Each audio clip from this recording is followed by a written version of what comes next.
Welcome back to the Exit 52 podcast presented by Jimmy's Famous Seafood. We are honored and delighted to be joined by none other than Orioles first baseman Ryan Mountcastle. Long overdue, but thank you for joining us, Ryan. How you doing today? Doing good, man. Thanks for having me. Of course. Again, as we were talking off air, it seems like we've interacted a decent amount, but it's nice to finally get you on the pod.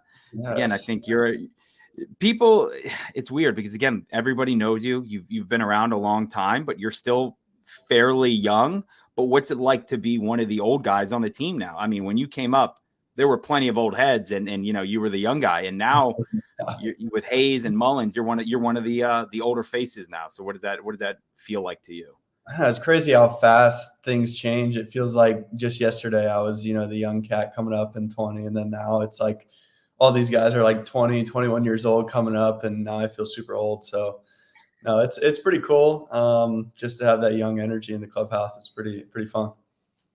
So much has happened between now and then too, with like COVID and all that, a couple of rule changes in the sport and everything. And you were, one of the Duquette guys. I feel like one of the few guys remaining. What's that kind of regime change been like, switching over to Elias and now new ownership and everything? How's that whole transition been? Yeah, it's been crazy. I feel like it's now it's more analytical than ever. I think a lot more, I don't know, like scouting reports and everything. It's just so much more advanced than especially when I first came up in the minor leagues. I think these guys are getting developed a lot more and, getting a lot more access to things that I guess I didn't really get access to. And again, like we talked with Grayson about it, and he's told us kind of the behind the scenes on the pitching stuff and their how they've kind of molded the pitchers and what they want them to attack and all that. What is the hitting side of it been like? Because like Jake said, you've been with the Duquette guys, and now you're with the more analytical guys and Elias. Have you noticed like a massive shift in between those two regimes when it comes to like offense specifically and how to attack pitches or what to look for or just approaches at the plate, things like that? Yeah. I mean, our scouting reports are way more in depth than when I first came up. It was just like, hey, this guy's likes to throw, a slider with 2 strikes. Like, oh, well, no way, like now it's more like, in this certain count, he really likes this, and this pitch moves this, certain way. And there's so much more analytical things you get into now, and you just have so much more information than when I first came up.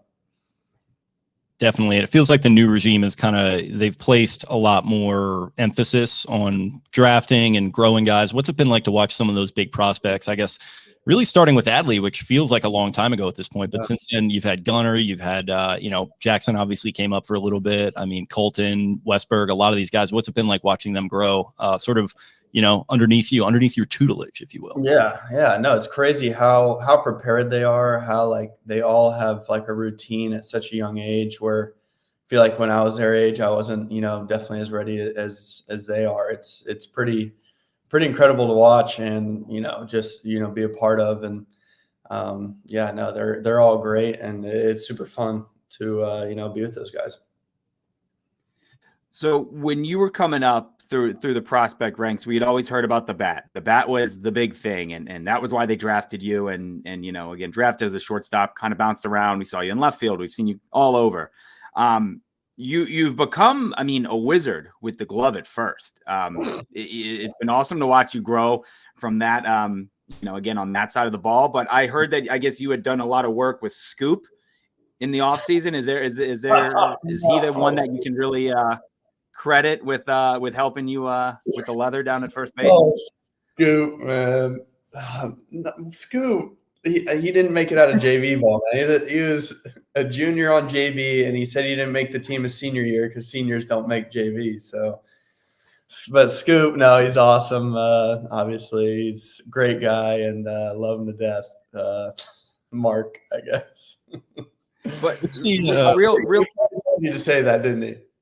Yeah, of course. But real quick though, with the defense, what do you contribute? Again, it's not like it was it's not like you weren't a negative at first base or with the glove, but the last 2 seasons, again, you Gold Glove finalist last year. I think it should be a Gold Glove finalist this year. But again, I mean, you can definitely tell the strides you've made there. What can you, I guess, attribute your Is there like jump is there a flexibility routine? Like, are you doing yoga or anything? Because it feels like you're playing I'm not flexible at all, man.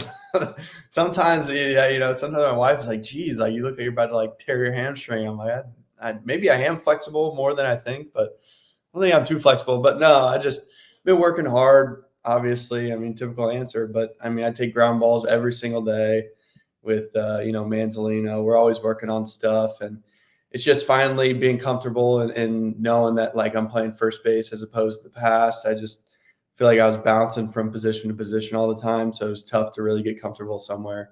So just finally feeling comfortable and confident at a position is, key. Definitely. And we mentioned kind of COVID and you making your debut then. Did you kind of feel like you had like sort of a second debut per se, where it's like everyone really got to see you for the first time? Because it had to have been weird coming up during that time.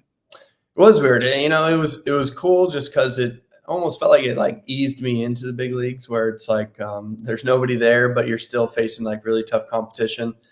But the only thing that sucks, not having your family there and stuff like that for your debut is obviously not ideal. But and then it was like 50% capacity, and then it was like 100%, and then no, I think it was cool little way to just ease me into the lifestyle and ease me into the major leagues, and I think it helped a little bit along the way.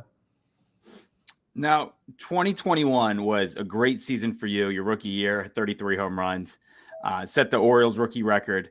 Awful year for the team, and obviously, again, that you played well, which is great, but the team was not. It was a bad year. Yeah. What was there a moment again in 2022 or sometime after that where everything kind of clicked? And because again, you've been there for the lows of the lows. Was there a time where everything kind of clicked and you were like, or a play or a moment or something where you're like, all right, now I can see the vision, like it's coming together. This is going to work out? Yeah, I guess. I mean, I feel like everybody talks about, just when Adley came up and, we had the streak or whatever and whatnot. But I don't know, just, all these young guys, it's super talented young guys coming up. And, a lot of pitchers, that were right around, when I came up, younger guys that are really starting to, figure out their craft. And everybody's just sort of getting more experience. And I don't know, I can't think of any particular time, but just, all these high draft picks, I guess we got from, struggling for a little bit, finally coming up and producing. It's it's definitely awesome. Are you guys happy to not have to hear about the streak anymore? It sucks that it ended, but like, is it kind of just like a little bit of a weight lifted? Yeah, and it was such a weird series too. I feel like it was like rainouts and delays, and at some point it was gonna come to an end, I guess. But none of us were really ever thinking about it. But then like once it happened, we're like, oh, okay, there goes. But came back next series and swept the White Sox, so it was a good little bounce back. Now, one of my favorite games from last year, the 9 RBI game. Was there for that one. What was that like? Is that the closest you've ever been to like being in a quote zone? Like you hear in basketball, the guys are like, the hoop looked a mile wide. Did the ball just look like a beach ball up there? Like, did you feel like you were a grown man playing like JV baseball then? Is that how you feel every time you play the Blue Jays? Yeah. No. Yeah, I've only had that a couple times where, like you said, you just sort of get in this zone where it's like you're almost not even there. I don't know how to describe it, where it's like you almost just, you have no emotion. You're just like, I don't want to say like dead inside, but it's like, you're just going through the motions and everything just looks super easy. And you think you got it all figured out. And then, baseball smacks you in the face sometimes. But I was like, this game's easy today. It's pretty fun. Speaking of smacked in the face, cooler moment, hitting home runs every time you face your best friend or hitting it over the bullpens in left center. Oh, Harv, man, that's my guy. He texted me after the game, and he's like, who the hell sits right on right split first pitch? I was like, dude, I don't know. I just saw it and hit it, man. I was ready for 100, and he tried to drop a split in there, and I was just trying to hit a sac fly, and it snuck out, but it was pretty cool. And rumor has it that you had already had the ball, I guess, or when you and Harvey or Hunter were picked up on the outside of Nats Park, the ball was already in the car waiting for him. Yeah, yeah. So every time ball's headed into the bullpen, our bullpen catcher Ben Carhart writes on it, and he's like, Ryan Mountcastle versus, it said Hunter Harvey, like the launch angle, the exit velo, the distance, and everything. So I was going to give it to him, but he didn't want it for some reason. I don't know why. Shocker there. Right. Not to get into a HIPAA violation here, but what the hell is it like dealing with vertigo as a pro athlete and like trying to have to perform through that? It's brutal, man. It's try to do it for like a week, and like it just kept getting worse and worse, and I'm like hardly able to even catch the ball at first base. And like I honestly, like, I just went up to the plate knowing that I'm just trying to like touch the ball, like I couldn't even do that. I felt like I was striking out every time, and it's just, you're not, obviously not right. It's not fun. And yeah, those 2-3 weeks last year were pretty brutal for me. Did you know that you were on Big Cat's Dingers Only team, and he picked the fantasy league to only hit home runs, and then like the next day is when you got diagnosed with vertigo? So I know, I heard, obviously, yeah, it was everywhere. Big Cat was tweeting about it or whatnot. I listened to Part of My Take all the time, and in the off season, I got a 5-minute drive to the field. I would only listen to it in the car, but yeah, I heard about it, and people were telling me about it, but yeah, unfortunately for him, I got vertigo. Didn't see you in their offices the other day. I was a little disappointed by that. I know. I wanted to go, but those guys went early in the morning, and I'm old, and I got to get my sleep, and I'm playing that day, and yeah, I really want to. Obviously, I want to meet those guys at some point. Well, I'm trying to set up a live yak from like the center field bar or something before a game, maybe like a playoff game or something. So we'll see if we can make that work. But how cool is it to be the first guy to officially hit the Dong Bong, the homer hose, whatever you want to call it? I mean, watching that game at home, I see you hit the home run, and I'm like, oh, nice. I'm tweeting about it, and then I look back at the TV, and I just see this Dong Bong, the beer bong, water bong in the dugout, and I'm like, what the hell is going on? So what was it like to be the first guy to kind of christen that thing? No, I know. It seems like some of the guys, I guess, have never maybe done a beer bong before the first time, and they're like filling it up as I'm like already like holding the thing. I'm like, you guys got to fill it up before and then do it. But no, it was cool. I felt like I was sort of the first for a couple of those. It was the sprinkler little deal, and then the Dong Bong was pretty funny. I knew that went pretty. I knew it would sort of be everywhere after we did it. Was there like a conscious effort to be like, I want to be the first guy to do it? Was there like competition in the locker room? Obviously, everyone wants to hit a home run.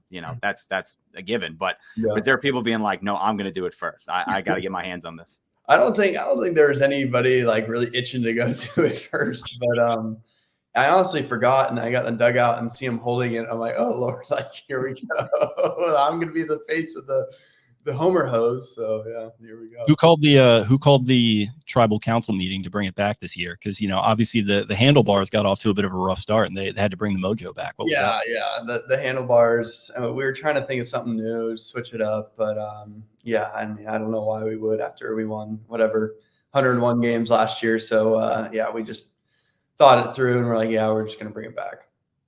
Definitely. A little inside baseball here, a little mechanical stuff. So previously in your stance, we kind of saw you lean like way back. Correct me if I'm wrong. That seems like it's kind of disappeared a little bit. Is that gone for good? It seems like, I don't know if the numbers back it up or anything, but it seems like they've sort of gone up since then. So what's going on there? Yeah, it's just whatever feels comfortable that day.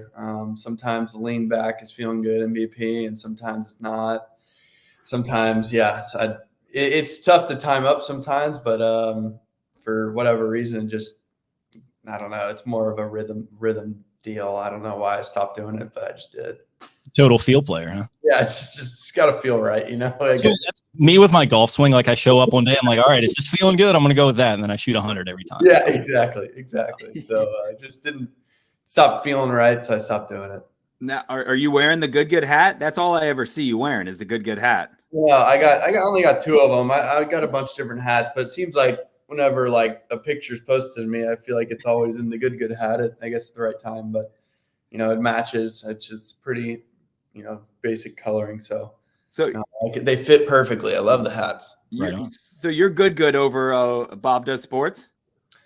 Not really. I mean, I watch both. I watch them all. So maybe I need to get a Bob Does Sports hat next. So I don't know. Maybe he'll hook me up. I don't know. We'll see. There we go.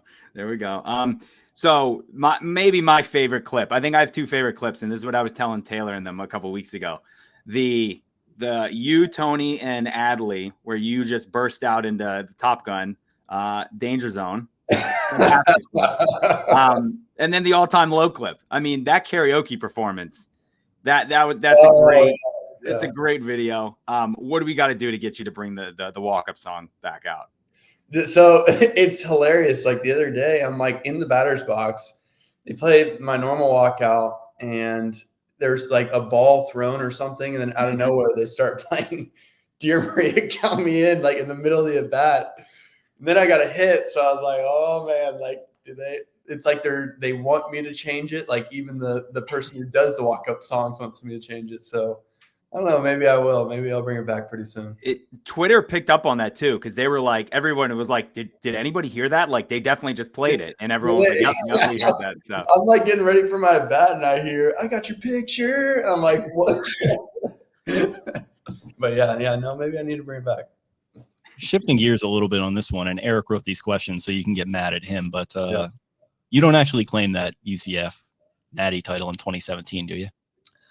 I mean, I'm not like crazy, like, we are national champions, but I think they deserved a shot that year. They were really good. Like they had, a good amount of like NFL players on that team. Their defense was actually, good for once. And like offense was incredible. Mackenzie Milton was so much fun to watch. And the fact they didn't get in was pretty brutal. It is funny because there are some people, like you said, like diehard people on Twitter being like, "No, we won it, and it's like, all right, well, I didn't know where you fell on that side of it. Yeah, no, I'm not like crazy, like, that's our national championship, but after they beat Auburn in the bowl game, and Auburn beat the two teams in the national championship, it was like, okay, well, I think they deserved a spot, but it is what it is. Yeah. Talk us through what went into. Is it the Cheetah Girls outfit? What are the outfits that you, Colton, Gunner, and Adley wore last year? Is that Cheetah Girls? Is it Power Rangers? There's something there. Nothing. It was just we were in a rain delay for like 2 hours, and me and Colton were just bored looking on Amazon. We're like, dude, let's get like these like matching outfits or something. And we're just looking. We're like, dude, look at these suede like jumpsuit things. So we grabbed those, and then we saw those sunglasses, and we're like, yeah, those things are interesting. Let's just wear those. And honestly, there wasn't much behind it besides we were just bored during a rain delay and bought some stupid jumpsuits. Are we going to get like a part 2 this year? Just like a random game on like a Wednesday at 1:35, you guys strolling in and something? I don't know. We'll see. Because I was like, I mean, dude, if we wear these freaking outfits and we lose today, we're gonna look like a bunch of idiots walking out of the field. Like, we were like, wait, why did we do this? I feel a lot of pressure. And then we won the game. I was like, okay, thank God, we're never doing that again. I wish I wasn't wearing this fucking shirt from. Like we get spanked like 10-0. I'm walking out in a Cheetah Girls freaking jumpsuit. So we saw you with the Sunday Conversation shirt last spring training. If you could host an O's Sunday Conversation, who are the 3 guys you'd interview? I guess starting with the one you'd most want to. And I've pitched that too. I've talked to people with the Orioles being like, we need to do like a Mount Day conversation, just like something in between innings or some video series. I think that would be number one overall pick is Rubenstein, by the way, but you can pick anyone. Rubenstein, that would be great. Sunday Conversations. I mean, obviously, I feel like everybody. I mean, Colton's a clown. And you got to get Colton in there. I feel like Coulomb would be a really good guy. He's hilarious, and I'd probably say Grayson. Grayson's just a clown too. So those would be 3 great guests, I think, to have on there. They're good. They're all good ones. How'd you run into Conor McGregor just randomly one night? Is that what's that Instagram post about? Oh man, so the story behind that's pretty brutal. So I'm sitting at a bar or like a sports bar eating dinner after one of my little brothers, like know if he's in T-ball or coach pitch, but one of his Little League games, it was me, Taylor, and my buddy Eddie and my little brother. And I guess my buddy Eddie's like, yo, like, look at this girl's Snapchat story. She's at Ale House, like right across the street. She said that Conor McGregor's in there. I'm like, no way. Like, it's got to be like fake. Like, there's no way he's, back in my hometown, Oviedo. I'm like, there's no way he's in there. And Taylor's like, oh, no, well, this girl posted it too. And I'm like, no way. I was like, we had already ordered our food at the sports bar. I'm like, I got to go. Like, I'm leaving. Like, I'm going to see Conor McGregor. So Taylor's like, what are we going to do? Like, what are we going to do? And yeah, she's like, well, I'll just stay back and you guys can go. So Taylor stayed back at the sports bar after we ordered our food, and we drove like a couple minutes down the road, and Conor McGregor was just chilling at Ale House. And yeah, all these people, like there was a decent amount of people in there. And then we got a picture with him, and then just a mob of people came swarming in, and then he dipped out, but it was pretty cool. Was it nice to be on the other side of like, hey, can I get a picture? Like people waiting in line. Yeah, like I was literally just like looking around. I'm like, it's like, Connor, is there anyone can get a picture with you, man? Like, Dude, I always bust Eric's ball because we go. It seems like I always rip on Eric because we go to the center field bar during a lot of games, and like that's every Orioles fan walking up to Eric, hey Arditti, can I get a picture? And it's like the funniest thing. Yeah. No. You're so famous, man. He is. No. He really is. He likes to downplay it, but he loves No, it's not a big deal. Oh, yeah, whatever, man. How do you define what a Florida man is? And if you had to pick an Orioles Florida man that's not you, because you are the Florida man, but if you had to pick one that isn't you, who would it be? No, I mean, Hayes is my other fellow Florida man, I guess. So, he's got that like little bit of country in him, little bit of just like, I don't know. I think he, depicts it a little bit more than I do. He's got it all. He's just Florida. He's Florida. He goes outside all the time, shirt off, some tats. That's just Hayes. See, I was gonna say Colton. I figured it would be Colton just because, like we said, he's kind Colton's a little too self-aware. Like Colton's got the wink and a nudge thing going on a little bit. I think he kind of mugs for the cameras. I think Hayes is a good choice for that because he's a guy who doesn't care. Colton just stays inside and plays with Legos. Like he's not wrestling gators, Yeah. Like I could see Hayes, like if he wanted to, would wrestle a gator. Kind of shocked he hasn't already. That seems we could set that up with like him and Ben when you guys play. Well, you're in Tampa. You're in Tampa next weekend. We'll have to set that up. Yeah, there you go. We could do that. Real quick. The article in the Sun came out yesterday about where a bunch of the guys eat. I didn't fully read it, but I saw a lot of guys mentioning Jimmy's and Miss Shirley's. Where's your go-to place? Like, what's your go-to meal when you're here in Baltimore? Probably a Zumi. It's like a little sushi spot. I think it's over by the Four Seasons over there. Harbor East, yeah. Yeah. So it's so good. I mean, that's mine and my wife's favorite spot to go. So yeah, Zumi, and I go to a couple places in Fed Hill here and there, but for the most part, it's like we're getting in so late. I don't really go out to eat that much. Fair enough. Makes sense. And then, unless Jake has anything else, we'll kind of get you out of here on one last one. But can I get your like true unfiltered thoughts on the wall, like the wall now? And what was your reaction when the news came out that they were pushing the wall back? Like, and no one's going to listen to this, so you can say whatever you want. Yeah, we'll edit it out. But. We're editing it out. I don't know if I trust y'all, but I think you guys know my thoughts on the wall. You can just look at my power numbers before and after the wall and see my thoughts. But it is what it is, man. I mean, when I heard they're moving it back, I was like, it can't be that crazy, right? And then I get to the field, I'm like, good Lord, like there's no way like I'm ever gonna hit a home run again. Like it's gonna be impossible. So lately I've been trying to just only hit the ball to right field. That's sort of been working a little bit, but yeah, I mean, I think I've hit maybe at least 10 to 15, 29 out of 30s over there. So yeah, it's not fun. Yeah, no doubt. Yeah, I guess the only one I had then, I guess related a little bit is like, do you guys pay attention to the proposed sort of improvements to the stadium and the ballpark and all that, or kind of the area around that, or you just sort of like let the front office handle it all? Yeah, they just handle it all. I mean, we try to give our 2 cents into like what we need to improve around the ballpark and stuff like that. But at the end of the day, like, you know, what are we gonna do? So You're going to write in and be like, move the wall back. yeah, well, trust me, I say it every day. So they have yet to do that. So someone proposed, they were like, if we can make what's it called? What's the roof? Like, you can close the roof. They were like, why can't we adjust the wall to like move, you know, forward and back? Like, at least like some games it's back, other games it's forward. Yeah, like when I'm hitting, like bring it in a little bit. Like, and then when the opposing team's hitting, like push it back. It's like a mini golf course. You just like have a windmill back there. You like if you hit it through that, it's 2 home runs. Yes, I love it. Yeah, absolutely. I like that idea. Absolutely. All righty. Well, again, I got nothing else for you. We appreciate you coming on again. Long time in the making. So we definitely appreciate it. And again, just keep on keeping on out there like the Florida man does. And the Blue Jays coming up soon, I think. So again, just please make sure to keep inflicting your pain upon them. All right, I'll try. We appreciate you coming on as always. Thanks, boss. Yeah. Thanks, come on, guys.